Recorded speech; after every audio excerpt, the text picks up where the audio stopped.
ఓం శ్రీమాత్రే నమః. శ్రీ శివాయ గురవే నమః. యఃకర్త జగతాం భర్త సంహర్త మహసాం నిధి ప్రణమామి తమాదిత్యం బహిరంతస్తమోపహం. వీక్షకులు నమస్కారం.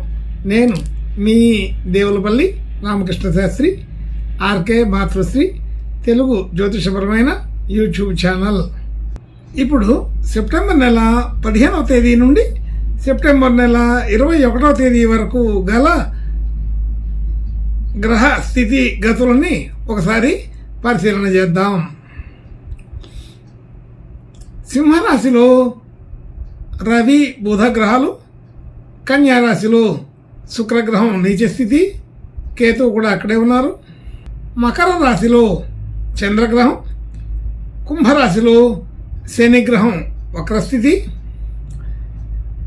మీనరాశిలో రాహుగ్రహం, వృషభ రాశిలో గురుగ్రహం, మిథున రాశిలో కుజగ్రహం సంచరిస్తున్నాయి. ఇటువంటి గ్రహ సంచారాన్ని అనుసరించి ఈ వారం రాశులకి వార ఫలాలు తెలుసుకుందాం. ఓం శ్రీమాత్రే నమః. ఇప్పుడు కర్కాటక రాశి వారి గురించి తెలుసుకుందాం. కర్కాటక రాశి వారికి రాశి నుంచి 2వ స్థానంలో రవి బుధ గ్రహాలు, 3వ స్థానంలో కేతువు శుక్రగ్రహం నీచ స్థితి, అలాగే 7వ స్థానంలో చంద్రగ్రహం, 8వ స్థానంలో అష్టమ శని పేరుతోటి శనీశ్వరుడు 8వ స్థానంలో ఉన్నారు. వక్రస్థితిలో ఉండడం జరిగింది. అలాగే 9వ స్థానంలో రాహుగ్రహం, 11వ స్థానంలో గురుగ్రహం, 12వ స్థానంలో కుజగ్రహం సంచరిస్తున్నాయి. ఇటువంటి గ్రహ స్థితిని అనుసరించి ఈ వారం ఈ కర్కాటక రాశి వారికి కొంత మేలైన ఫలితాలు, సంతోషకరమైన విషయాలే ఎక్కువగా కనబడుతున్నాయి. అయితే గత వారాల్లో కొంత ఇబ్బంది పడినప్పటికీ కూడా ఈ వారం కొంత అనుకూలమైన వాతావరణాన్ని, మార్పుని చూడగలుగుతాము. రాశ్యాధిపతి రాశిని వీక్షిస్తున్నారు.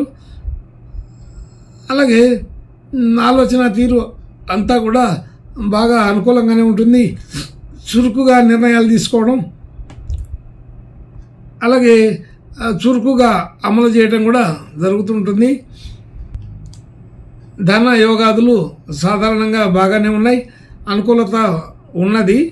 ఆ అనుకూలత ప్రభావం వలన కొంత మనకు రావాల్సిన ధనం సకాలంలో రావడం, మనం ఇవ్వాల్సిన చోట కూడా అదే పద్ధతిలో ఇవ్వడం జరుగుతూ ఉంటుంది. బాగా అనుకూలంగా ఉన్నదనే చెప్పాలి. ధనయోగాదులు వృద్ధి చెందుతున్నాయి. మనకి పాత బకాయిలు ఏదైనా ఉంటే అవన్నీ కూడా ఈ సమయంలో వచ్చే అవకాశం బాగానే ఉంది. సంఘంలో గుర్తింపు, కీర్తి ప్రతిష్టలు కలుగుతాయి. అన్నదమ్ములు, అక్కచెల్లెళ్ళ మధ్య ప్రేమ పెరుగుతుంది. అనుకూల వాతావరణం కొంచెం బాగానే కనపడుతుంది. అందరూ ఒకే మాట మీద ఒకే పద్ధతిలో ఆలోచన చేయటం జరుగుతుంది. అలాగే గృహ వాహన యోగాదులు సాధారణంగా ఉన్నాయి. ఈ వారంలో ఆ ఒక్క విషయంలో అంత పెద్ద అనుకూలత అయితే లేదు. కానీ అటువంటి ప్రయత్నాలు చేయడానికి సరిపడే లక్షణాలు అయితే కొంత పెరుగుతున్నాయి. అలాగే ఆర్థిక రుణ సంబంధించిన విషయాల్లో సాధారణమైన స్థితే ఉంటుంది. పెద్దగా ఇబ్బందికరమైన విషయాలు అయితే ఏమీ ఉండవు. ఆరోగ్యపరమైన విషయాలు కూడా సాధారణంగా ఉంటాయి. చిన్న చిన్న సమస్యలు వచ్చినప్పటికీ కూడా తొలగిపోతాయని చెప్పబడుతోంది. అష్టమ శని ప్రభావం అంతగా లేదు, సాధారణ స్థితిలోనే ఉంటుందని చెప్పవచ్చు. అలాగే భార్యాభర్తల మధ్య అనుకూలత బాగానే ఉంటుంది. కొత్త వ్యక్తులు పరిచయం అవుతారు. అలాగే కొత్త ప్రాంతాలకి వెళ్ళడం, కొత్త వ్యక్తులతో పరిచయం జరగడం జరుగుతుంది. అష్టమ శని ప్రభావం కొంత తక్కువగానే ఉన్నది కాబట్టి మనం ఇబ్బంది పడవలసిన పరిస్థితి అయితే ఉండదు. ఆర్థికపరమైన విషయాల్లో కొంత మేలు జరిగే అవకాశం కనపడుతుంది. అకస్మాత్ అయినటువంటి విషయాల్లో ఈ ఆర్థిక సంబంధాలు పెరుగుతాయి. అనుకోకుండా మనకు రావాల్సిన ధనం వస్తుంది. మనం ఇవ్వవలసిన చోట కూడా ఇచ్చే అవకాశం బాగానే ఉంది. అలాగే భాగ్యస్థితి బాగా వృద్ధికరంగా మారింది.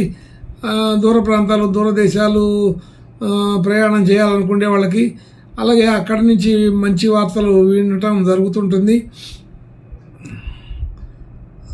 అలాగే దూర ప్రాంతాల నుంచి శుభవార్తలు వినే అవకాశం కూడా బాగానే ఉంది.